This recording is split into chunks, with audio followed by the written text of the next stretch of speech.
Environmental sex determination different animals में different तरह से होता है और इसकी खास जो प्रॉब्लम है वो लोअर एनिमल्स में है। हायर एनिमल्स में तो ये वेल मार्क्ड होता है। In most species of the turtles जब टेम्परेचर कम रहता है, लो टेम्परेचर रहता है, 23 to 28 डिग्री रहता है, तब उसमें डेवलपमेंट मेल की तरफ होता है और वो मेल डेवलप करते हैं। थोड़ा सा टेम्परेचर में राइज होने से 28 से 30 डिग्री जब टेम्परेचर हो जाता है तो 30 to 35 डिग्री सेंटीग्रेड टेम्परेचर पर ये मेल न डेवलप होके ये फीमेल डेवलप होते हैं। लेकिन स्नेक्स की सभी स्पेसीज़ में संभवतः जो सेक्स का डिटर्मिनेशन होता है वो जेनेटिकली होता है, जो स्पर्म और ओवम के फ्यूज़न से जो उसके जीनोटाइप में है उसके द्वारा सेक्स का डिटर्मिनेशन होता है। तो एक ही फाइलम में डिफरेंट एनिमल्स डिफरेंट टाइप से सेक्स डिटर्मिनेशन प्लान रखते हैं। बहुत अच्छा एग्जाम्पल एनवायरमेंटल सेक्स डिटर्मिनेशन का एक एनिमल है बोनेलिया। बोनेलिया एक मरीन वर्म है जो कि सी बॉटम पर पाया जाता है और इसमें सेक्स का डिटर्मिनेशन वेल डेवलप्ड है एनवायरनमेंट के द्वारा।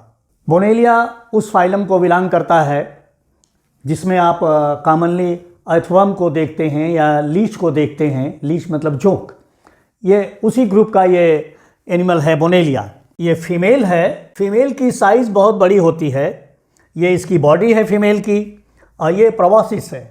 और प्रोबॉसिस जो है ये फॉर्क्ड होती है, दो हिस्सों में बटी होती है और इसकी लेंथ नियर अबाउट 1 मीटर होती है। और इसका ये मेल है। मेल जो है बहुत स्मॉल होता है, सिलिएटेड होता है, इसमें माउथ और एनस नहीं है। ये माइक्रोस्कोपिक है और ये जो फीमेल है वो इतनी लंबी चौड़ी है। तो सेक्स के आधार पर इसमें दो तरह की मॉर्फोलॉजी है, दो तरह के आकार हैं। एक बहुत माइन्यूट है, माइक्रोस्कोपिक है, और इसका मेल जो है वो फीमेल के यूट्रस में रहता है, मतलब इतना छोटा होता है और वहीं पर ये सेक्सुअली मैच्योर होता है और वहीं पर वो इसको फर्टिलाइज भी करता है। तो इसमें इस एनिमल में सेक्सुअल डायमॉर्फिज्म वेल डेवलप्ड है। सेक्स के आधार पर दो मॉर्फोलॉजी हैं।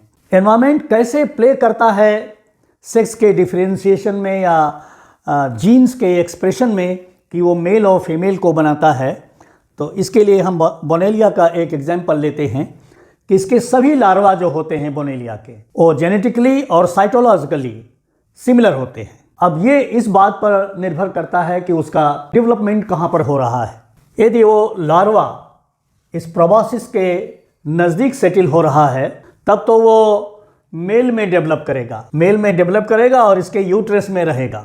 दूसरी कंडीशन ये होगी कि लार्वा यदि फ्री सी वाटर में रह रहा है, प्रोबॉसिस पर नहीं है, तब ये फीमेल डेवलप करेगा। और एक थर्ड कंडीशन जो है, यदि पार्टली डेवलप्ड लार्वा को यहाँ से हटाया जाए और उसको डिटैच करके फ्री कर दिया जाए तब वो इंटरसेक्स हो जाता है, न वो मेल रहता है न वो फीमेल रहता है और स्टाइल भी हो जाता है।